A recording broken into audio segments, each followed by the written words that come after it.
مجھے کیوں نہ خار آئے تیری گھر کا کعب نجدی مجھے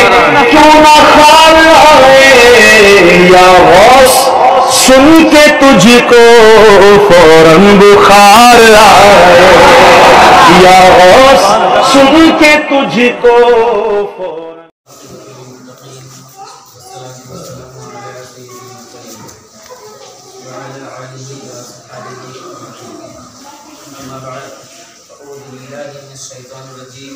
بسم اللہ الرحمن الرحیم وآتوا الصلاة وآتوا الزکاة واركعوا مع الراکعین صدق اللہ مولانا العظیم وصدق رسولہ النبی الامین المصطفی الکریم ونحن علی ذلک لمن الشاہدین والشاکرین والحمد للہ رب العالمین۔ صبح طیبہ میں ہوئی بٹتا ہے بارہ نور کا، صبح طیبہ میں ہوئی بٹتا ہے بارہ نور کا، صدقہ لینے نور کا آیا ہے تارا نور کا۔ میں گدا تو بادشاہ بھردے پیالہ نور کا، میں گدا تو بادشاہ بھردے پیالہ نور کا، نور دل دنا تیرا بہرا صدقہ نور کا۔ محترم حضرات، یہ ہم اور آپ اس رسول ہاشمی کی بارگاہ کے اندر السلام ہدایہ نچھاور کرتے ہوئے بابا جب ان پڑھے جس میں اعلیٰ حضرت فرماتے ہیں کہ جس کے ماتھے شفاعت کا صحرا رہا جبین سعادت کے لاکھوں سلام، اور اس رسول ہاشمی کی بارگاہ کے اندر اپنی محبت کا عقیدہ پیش کرے، اس کے بارے میں اعلیٰ حضرت فرماتے ہیں جس طرف اٹھ گئی دم میں دم آ گیا اس نگاہ عنایت کے لاکھوں سلام۔ آئیے اس رسول ہاشمی کی بارگاہ کے اندر اپنی محبت پیش کریں، ان کے بارے میں اعلیٰ حضرت فرماتے ہیں اور کوئی غیب کیا تم سے نکھاؤں بھلا، جتنا خدا ہی چھپا تم پہ کروڑوں دے۔ آئیے اس رسول ہاشمی کی بارگاہ کے اندر درود و سلام کی ڈالیاں نچھاور کرتے ہوئے بابا جب جس کے بارے میں اعلیٰ حضرت فرماتے ہیں کہ کر کے تمہارے گناہ مانگے تم ہی سے پناہ، کر کے تمہارے گناہ مانگے تم ہی سے پناہ، تم کہو دامن میں آ تم پہ کروڑوں دے۔ محترم حضرات، آئیے بلا تاخیر آقا انعامدار مدینے کے تاجدار ہم غریبوں کے غفار احمد مختار جناب محمد رسول اللہ صلی اللہ علیہ وسلم کی مقدس بارگاہ کے اندر درود و سلام کی ڈالیاں نچھاور کرتے ہوئے بابا زبلت صلی اللہ علیہ وسلم صلی اللہ علیہ وسلم صلاۃ و سلام علیک یا رسول اللہ صلی اللہ علیہ وسلم۔ ایک بار اور دونوں کے درود پاک کریں۔ اللہم صلی علی سیدنا مولانا محمد مالک والصلاۃ والسلام علی رسول اللہ صلی اللہ علیہ وسلم۔ صلی علیہ صلاۃ و سلام علیک یا رسول اللہ صلی اللہ علیہ وسلم۔ محترم حضرات، ہر ہفتے کی طرح اس ہفتے میں بھی جمعہ، جس طریقے سے ہر مہینے میں 4 جمعہ آتے ہیں تو اس مہینے کا بھی جو ہے تو شاید دوسرا جمعہ۔ محترم حضرات، کیونکہ یہ جمادی الاولیٰ کا مہینہ ہے۔ محترم حضرات، یہ جو ہم کو مہینہ ملا ہے اللہ تبارک و تعالیٰ نے اپنے فضل سے ہم کو عطا فرمایا، کیونکہ ابھی جو پیچھے مہینہ گزرا ہے وہ 11ویں شریف کا مہینہ یعنی ربیع الاخر کا مہینہ گزرا، جسے ہم ربیع الثانی کہا کرتے ہیں، ربیع الاوسط کہا کرتے ہیں۔ اور یہ دو مہینے ہم کو ملے ہیں یعنی جمادی الاولیٰ اور جمادی الاخر، یہ جو 2 مہینے رب نے ہمیں عطا کیے ہیں۔ تو ایک مہینہ جو ہے تو غوث اعظم کی نیاز سے شروع ہوتا ہے، اور دوسرا مہینہ جو ہے تو رب کائنات فرماتا ہے کہ رجب کا میرا مہینہ ہے، اس کے بیچ میں رب نے ہمیں 2 مہینے عطا فرمائے۔ کہا کہ ربیع الاخر کے مہینے میں، ربیع الاوسط کے مہینے میں میرے پیارے محبوب کے محبوب کی نیاز دلاؤ، اور پھر 2 مہینے کا انتظار کرو، پھر میرا مہینہ آئے گا۔ جب میرا مہینہ آئے گا اسی مہینے میں میں اپنے رب کو، میں اپنے محبوب کو اپنے پاس بلاؤں گا۔ رب کائنات فرماتا ہے میں اپنے محبوب کو اپنے پاس بلاؤں گا، اور 2 مہینے تم تک باقی ہیں۔ میرے محبوب کے محبوب کی نیاز تم نے دلائی ہے، اور تم نیاز دلا کر کے 2 مہینے میں اتنا کما لو، 2 مہینے میں اتنی عبادت کر لو، 2 مہینے میں اتنی ریاضت کر لو کہ جب میں اپنے محبوب کو اپنے پاس بلاؤں، جب میرا مہینہ آئے، جب میرا مہینہ آ جائے جس کو میں نے اپنا مہینہ کہا ہے، اور اپنے محبوب کو اپنے پاس पास बुलाऊं तो तुमको पास तो नहीं बुला सकता हूँ, लेकिन जो तुम 2 महीने के अंदर अगर इबादतें कर लिए, अगर 2 महीने के अंदर तुमने नमाजें पढ़ ली, अगर 2 महीने के अंदर अगर मेरी इबादत कर ली, तो रब फरमाता है कि तुम्हें अपने पास नहीं बुला सकता, तुम्हारी किस्मत की महराज हो सकती है। बेशक बेशक तुम्हारी किस्मत की महराज हो सकती है। इसलिए रब ने हमें 2 महीने अता फरमाए। मेरे प्यारे मुसलमानों, इतने प्यारे महीने रब ने 2 महीना हमको अता फरमाया, फजीलत से भरा हुआ है। अगर उसकी फजीलत देखी जाए तो बड़ी बाकमाल फजीलत होती है। अल्लाह तबारक व तआला ने जब हमको 2 महीना अता फरमाया, फजीलत से भरा हुआ अता फरमाया। कभी रब ने गौस के नाम से हमें महीना अता फरमाया, कभी अपने महबूब के नाम से हम लोगों को महीना अता फरमाया, और कभी जो है कभी रब अपना महीना कह करके और हमको अता फरमा रहा है, कभी अपने महबूब का महीना कह करके हमें अता फरमा रहा है, कभी हमारी मग़फ़िरत का महीना कह करके हमें अता फरमा रहा है, कभी हम महीने को इस्माइल जबीउल्लाह के नाम से याद करते हैं, कई महीने हम इब्राहिम खलीलुल्लाह के नाम से याद करते हैं, और कभी कभी जो महीने होते हैं वो महीनों को हम हबीब खुदा कह के याद किया करते हैं। बेशक सुभान अल्लाह, बेशक इतने मुक़द्दस महीने हमको मिले हैं। तो मेरे प्यारे मुसलमान, इस महीने की फजीलत बहुत ही बाकमाल फजीलत है, बहुत बड़ी फजीलत है। तो मेरे प्यारे मुसलमानों, मैंने अभी अपने खुतबे मसनूना के बाद हर तरीके से मैंने एक आयत करीमा की तिलावत करने का शर्फ हासिल किया, जिसमें रब कायनात इरशाद फरमाता है, अपने कलाम पाक के अंदर इरशाद फरमा रहा है, रब तबारक व तआला अपना कलाम पाक के अंदर इरशाद फरमाए कि जो भेज रहा है वो भी पाक, जो कलाम पाक को भेज रहा वो भी पाक, जो लेकर के आ रहा वो भी पाक, और जिस पे कुरान शरीफ उतारा गया, जिस पे कुरान नाजिल हुई, जिस पे अल्लाह ने जिसके लिए कुरान को भेजा, जहाँ पे महबूब होते कुरान वहीं जाता, जहाँ पे महबूब होते जिब्राइल लेकर के पहुँच जाते। मेरे प्यारे मुसलमानों, कुरान जिस पे नाजिल हुआ वो भी पाक, और वो भी पुराने पाक है, भेजने वाला भी पाक है और लाने वाला भी पाक है। इसीलिए तो कहा कि जब भेजने वाला पाक है और लाने वाला पाक है और वो भी कलामे पाक है, तो जिस पे नाजिल हुआ वो भी रसूले पाक है। बेशक सुभान अल्लाह। उसी कलामे पाक के अंदर रब इरशाद फरमाता है, वा अक़ीमुस सलाता व आतुज़ ज़काता वरकअू मअर राकिईन, नमाज कायम करो और ज़कात अदा करो और रुकू सुजूद करने वालों के साथ में रुकू और सुजूद करो। अब अल्लाह तबारक व तआला ने फरमा दिया कि नमाज कायम करो और ज़कात अदा करो, लेकिन आखिर में फरमाता है कि रुकू और सुजूद करने वालों के साथ में रुकू और सुजूद करो,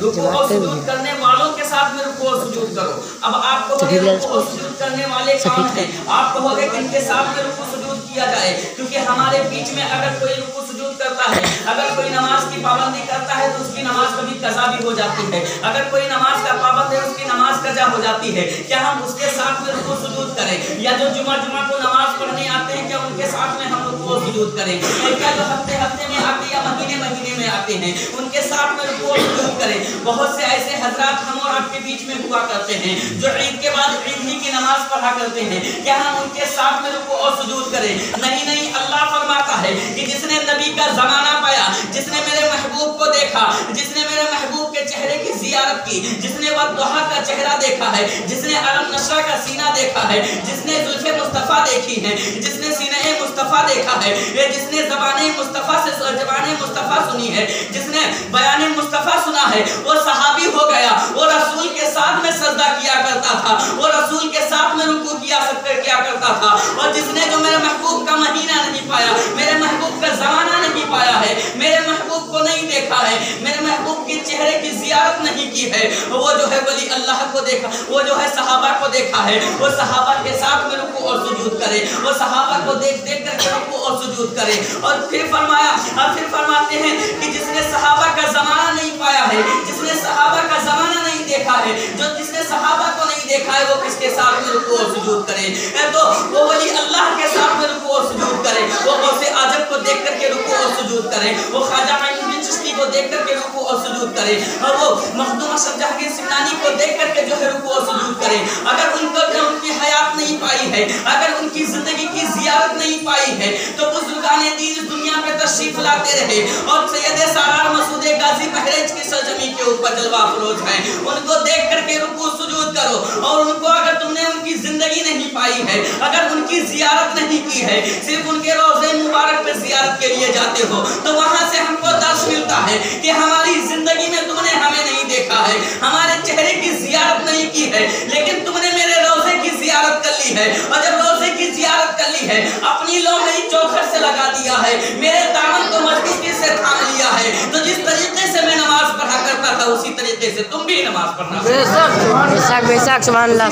بے شک، نماز پڑھنا شروع کر دو۔ اگر تم نماز پڑھنا شروع کر دو گے، سید سالار مسعود غازی کی چوکھٹ پہ جا کر کے اور نماز پڑھنا شروع کر دو گے، خواجہ معین الدین چشتی کے چوکھٹ پہ جا کر کے نماز پڑھنا شروع کر دو گے، اگر غوث اعظم رضی اللہ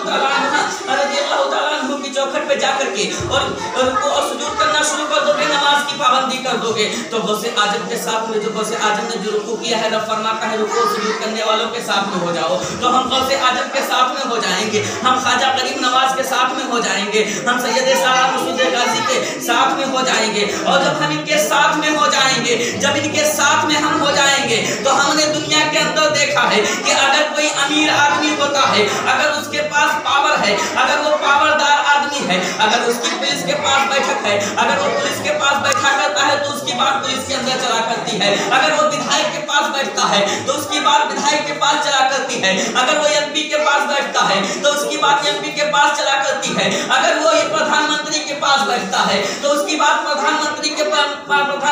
پاس چلا کرتی ہے، اور ہمارا فخر کے ساتھ اس کے ساتھ میں ہو جاتے ہیں، اور اس کے ساتھ میں جب ہو جاتے ہیں، ہم پہ کوئی مصیبت آتی ہے، اگر دنیا کی کوئی مصیبت آئی یا دنیا کا کوئی دباؤ ہم پہ آتا ہے تو ہم اس کے پاس جاتے ہیں اور کہتے ہیں ہم تیرے ساتھ میں رہا کرتے ہیں، ہماری سفارش کر دیجئے، ایم پی سے ہو سکے ایم پی سے کر دیجئے، مکھ منتری سے ہو سکے مکھ منتری سے کر دیجئے، پردھان منتری سے ہو سکے پردھان منتری سے کر دیجئے، ہماری سفارش کر دیجئے، اور جب ہم ولی اللہ کے ساتھ میں ہو جائیں گے، جب ہم غوث اعظم کے ساتھ میں ہو جائیں گے، جب ہم غریب نواز کے ساتھ میں ہو جائیں گے، جب مخدوم اسد جہانگیر سمنانی کے ساتھ میں ہو جائیں گے، جب ہم سید سالار مسعود غازی کے دامن کو تھام لیں گے اور ان کے ساتھ میں ہو جائیں گے، تو دنیا کی مصیبت تو ہم کو ڈرا نہیں سکتی ہے، دنیا کی مصیبت ہم کو بھا نہیں سکتی ہے، دنیا کی پریشانی ہم کو ستا نہیں سکتی ہے، دنیا کی مشکل ہمارے سامنے آ نہیں سکتی ہے، لیکن میدان محشر کے لیے جب ہم جائیں گے، ان کا دامن تھام کر کے اور ان کے ساتھ میں ہو کر کے جب جائیں گے، تو میدان محشر کی مشکلیں ہم کو ستا نہیں سکتی ہیں، اور رب فرمائے گا کہ یہ غازی سید سالار مسعود غازی کا چاہنے والا ہے، یہ غوث اعظم کا چاہنے والا ہے، اور یہ خواجہ غریب نواز کا چاہنے والا ہے، یہ میرے مخدوم اسد جہانگیر سمنانی کا چاہنے والا ہے، یہ محبوب الہی نظام الدین اولیاء کا چاہنے والا ہے، اے فرشتوں اس کو نہ روکو، اے فرشتوں اس کا چاہنے والا ہے، اس کے ساتھ میں جنت میں جا رہا ہے، اسے جانے دیجیے۔ جب ہم ان کے ساتھ میں ہو جائیں گے تو جس طریقے سے دنیا کے اندر ہم اور آپ جب کسی پاور والے آدمی کے پاس جاتے ہیں ہمیں کوئی نہیں روکتا ہے اور ہم اس کے ساتھ میں ڈائریکٹ اندر چلے جاتے ہیں، تو یہ تو ان کا تو بہت بڑا پاور ہے۔ خواجہ غریب نواز تو ہندوستان کے راجا ہیں، اور ان کے ہم بسائے ہوئے ہیں، ان کے ہم بٹھائے ہوئے ہیں، اور وہ یہاں تک نہیں بلکہ قیامت تک ان کی راج چلتی رہے گی اگر ہم ان کے دامن سے لگ جائیں، اگر ہم ان کے طریقے کو اپنا لیں، اگر ان کے دامن کو مضبوطی سے تھام لیں، اگر اپنی لوگ کو ان کے چوکھٹ سے ہم نے لگا لیا، ان کی چوکھٹ کو اپنے ہاتھوں سے ہم نے پکڑ لیا، تو یہ دنیا کے پاور والے تو دنیا کے اندر رہ جائیں گے، لیکن ان کا پاور تو میدان محشر کے دن پتا چلے گا کہ ان کا پاور کیا ہے، میدان محشر کے دن خبر ہوگی کہ یہ پاور کیا ہے، اور جب وہ پاور ہمیں نظر آئے گا، جب ہم اس پاور کو دیکھیں گے تو غریب نواز کے ساتھ میں جب ہم ساتھ میں ہو جائیں گے اور ان کے پاور کو دیکھتے ہوئے تو دوزخ کی طرف نہیں بلکہ جنت کی طرف ہم چلے جائیں گے۔ ان کے پاور کو اپناؤ اور ان کے ساتھ میں ہو جاؤ، کیونکہ غریب نواز کا اس اسلام پھیلانے میں بہت بڑا کردار ہے، کیونکہ غریب نواز جب اجمیر کی سرزمین پہ آئے تھے، کوئی مصطفیٰ کا کوئی چاہنے والا نہ تھا، خدا کو کوئی پہچاننے والا نہ تھا، اسلام کا کوئی کلمہ پڑھنے والا نہ تھا، اپنے چند مریدوں کے ساتھ میں اجمیر کی سرزمین کے اوپر تشریف لائے تھے، اور سید سالار مسعود غازی جب بحریچ کی سرزمین پہ تشریف لائے تھے، ان کا بھی اسلام کے اندر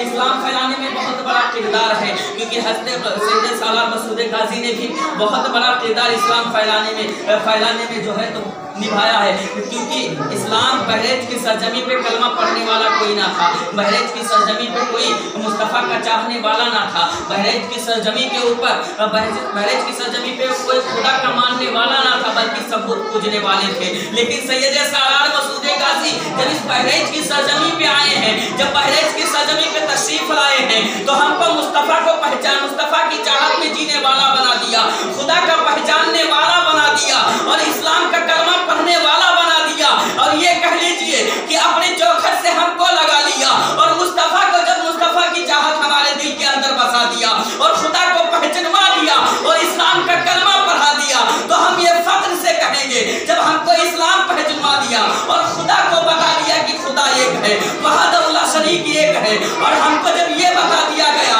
कि मुस्तफ़ा की चाहत से तुम्हें जन्नत अता हो सकती है, तो हम यहाँ नहीं बल्कि वहाँ ये भी कह देंगे कि जब इन्होंने मुस्तफ़ा की चाहत हमारे दिल के अंदर बसाई थी, या अल्लाह तबारक व तआला तेरी पहचान सैयद सालार मसूद गाजी ने करवाई थी। हम तो खुदा को जानते ना थे बल्कि हम खुद पूछते थे, लेकिन जब सैयद सालार मसूद गाजी बहरेज की सरजमी पे आए, हमको खुदा पहचानने वाला बना दिया और इस्लाम का कलमा पढ़ने वाला बना दिया। तो आज मैं यही कहूँगा, मुस्तफ़ा की शफाअत सैयद सालार मसूद गाजी से पहचानवा दे, और जो है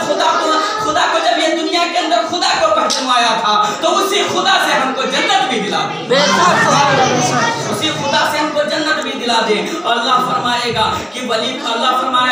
तो दूल्हा हुआ करते हैं और इनकी जो बारात के अंदर है उसको जन्नत के अंदर जाने दो। ऐ फरिश्तों, इनको मत रोकना, ये गाजी के चाहने वाले हैं और ये गाजी के चाहने वाले हैं और मेरे महबूब के चाहने वाले हैं। और अल्लाह फरमाता है कि मेरे महबूब की मोहब्बत अगर किसी के दिल के अंदर जर्रा के बराबर होगी तो उसे जन्नत में जाने से कोई नहीं रोक सकता है। ये मेरे प्यारे मुसलमानों, तो खुदा की इबादत करो और मोहब्बत अपनी जो है तो दिखाओ। मोहब्बत कैसी हुआ करती है? मोहब्बत ऐसी होनी चाहिए जैसी कि सिद्दीक़ अकबर ने की थी, ऐसी मोहब्बत होनी चाहिए जैसे फारूक आजम ने मोहब्बत की है, ऐसी मोहब्बत होनी चाहिए जैसी मोहब्बत उस्मान गनी और अली मुर्तजा ने की है, सहाबा इकराम ने की है और वली अल्लाह ने की है, और ऐसी मोहब्बत होनी चाहिए जैसी बिलाल हबशी ने की है। जब बिलाल हबशी पे कूड़ा पड़ते थे, जब उन पे जो हंटर लगाया जाता था, जब उन पे कूड़ा मारे जाते थे, जब कूड़ा लगाया जाता था उनके जिस्म के ऊपर, तो उनके जिस्म से आह नहीं निकलती थी बल्कि उनके जिस्म से जो है मुस्तफ़ा का नाम निकला करता था, और उनकी जुबान जो है किसी के शिकवा नहीं करती थी। जब उन पे हंटर लगता था उनके जिस्म से खान हंटर के साथ में चली जाया करती थी, और उनके ज़बान पे सदा क्या हुआ करती थी, ला इलाहा इल्लल्लाह मुहम्मदुर रसूलुल्लाह। ये सदा हज़रत बिलाल हबशी के ज़बान के ऊपर हुआ करती थी। जिस दिन हमारी ऐसी मोहब्बत हो जाएगी, ए मुसलमानों, हम कामयाब हो जाएंगे और मैदान महशर के दिन हमको रुसवाई नहीं होगी। तो मेरे प्यारे मुसलमानों, अपनी मोहब्बत को देखिए कि हमारी मोहब्बत कैसी। जो नबी का दीवाना होता है उसे कुछ नहीं दिखाई देता है। आज दुनिया के अंदर जो किसी का कोई दीवाना हो गया, लोग उसे पागल और मजनू कहते रहते हैं, लोग उसे जो है पागल कहते हैं और कहते हैं ये मजनू है। अरे हम तो ऐसे नबी के चाहने वाले हैं जिसका रंग अगर हम पे चढ़ गया तो वो क़यामत तक नहीं उतर सकता है, और मैदान महशर के दिन वही रंग हमको जन्नत दिला सकता है। दुनिया का रंग उतर सकता है, लेकिन अगर महबूब का रंग, महबूब की चाहत का रंग अगर हमारे दिल पे चढ़ गया तो क़यामत तक नहीं उतरेगा, और वो हमें जन्नत में ले जा करके फिर ही उतरेगा। मेरे प्यारे मुसलमानों, मुस्तफ़ा की चाहत वो है, मुस्तफ़ा की चाहत में जीना सीख लो, और जिस दिन मुस्तफ़ा की चाहत में जीना सीख लोगे उस दिन तुम मस्जिद की तरफ आने वाले हो जाओगे और तुम नमाजी हो जाओगे, क्योंकि तब दिल के अंदर ख्याल आएगा कि हम कैसी मोहब्बत नबी से किया करते हैं, क्योंकि हम ऐसी मोहब्बत किया करते हैं क्योंकि दिखाने की मोहब्बत करते हैं। अरे हम मोहब्बत करते हैं तो कामयाबी की मोहब्बत करें, क्योंकि नमाज तो मेरे महबूब की आंखों की ठंडक है। अगर हमने उसको नहीं पढ़ा तो हमारी कैसी मोहब्बत है कि हम अपने महबूब को और अल्लाह के महबूब को जो है हम अपने अल्लाह सल्लल्लाहु अलैहि वसल्लम की आंखों को ठंडक नहीं पहुंचा सकते हैं। तो ये मोहब्बत हमारे किसी काम की ना आएगी, और जिस दिन आपकी मोहब्बत काम की हो जाएगी उसी दिन आप मस्जिद वाले हो जाओगे, और जब तक आपकी मोहब्बत दिखाने वाली रहेगी आप मस्जिदों से दूर रहोगे। इसीलिए तो कहते हैं कि जब कच्ची थी मस्जिदें तो पक्के थे नमाजी, और आज पक्की हो गई मस्जिदें तो कच्चे हो गए नमाजी। प्यारे मोहतरम, नमाज की पाबंदियाँ करो, और जिस दिन आपने नमाज की पाबंदियाँ करना शुरू कर दिया, रब की इबादत करना शुरू कर दिया, आप लोगों को दुनिया की रुसवाइयों से गुजरना ना पड़ेगा, बल्कि दुनिया की रुसवाइयाँ तुमको छोड़कर भाग जाएंगी, क्योंकि आप रब के हवाले हो जाओगे। अल्लाह फरमाता है नमाज के अंदर आओ, और जब नमाज के अंदर बंदा आता है तो मेरे कुर्ब इलाही के पास हो जाता है, करीब हो जाता है, और जब हम उसके करीब हो जाएंगे तो सारी मुश्किलें हमारी रब ले लेगा। तो हमको दुनिया की कोई परेशानी और दुनिया की कोई मुश्किल हमको सता नहीं सकती है। तो मेरे प्यारे मुसलमानों, नमाज कायम करो, क्योंकि नमाज से बढ़कर कोई इबादत नहीं है, और नमाज से अफजल कोई इबादत नहीं है, नमाज से बेहतर कोई इबादत नहीं है, और नमाज से बेहतर कोई अमल नहीं है। मेरे प्यारे मुसलमानों, हर एक चीज़ नमाज से मिलने वाली है। अगर नमाज की पाबंदी करके अगर हमने रब से कोई चीज़ मांगी, रब हमें अता फरमाएगा। तो नमाज की पाबंदी करो, क्योंकि नमाज़गी का सवाल मैदान में दिन सबसे पहले होगा कि रब फरमाएगा मैंने आदम का पुतला बनाया तो इसलिए बनाया था कि मैं चाहता था कि जब जिन्नो इंसा जब दुनिया के ऊपर जाएंगे तो मेरी इबादत करेंगे, और जो मेरी इबादत करेंगे मैं उनसे खुश होकर के राजी होकर के उन्हें जन्नत दूंगा। इसीलिए जन्नत को रोज़ा बनाए थे। तो मेरे प्यारे मुसलमानों, अपने आप को पहचानो कि हम मुसलमान हैं और नबी से मोहब्बत करने वाले हैं। नमाज को कायम करो, जिससे तुम्हारा भी काम बन सकता है, और जिसके बताने से आपने नमाज कायम कर ली उसका भी काम बन सकता है, और मैदान महशर के दिन नबी पाक सल्लल्लाहु अलैहि वसल्लम के सामने रुसवाई नहीं होना पड़ेगा। तो मेरे प्यारे मुसलमानों, रब की बारगाह के अंदर दुआ है कि रब तबारक व तआला हम सबको 5 वक्त नमाज पढ़ने की तौफीक अता फरमाए। रब तबारक व तआला की बारगाह में दुआ है कि रब तबारक व तआला हम सबको नमाज का पाबंद बनाए। रब तबारक व तआला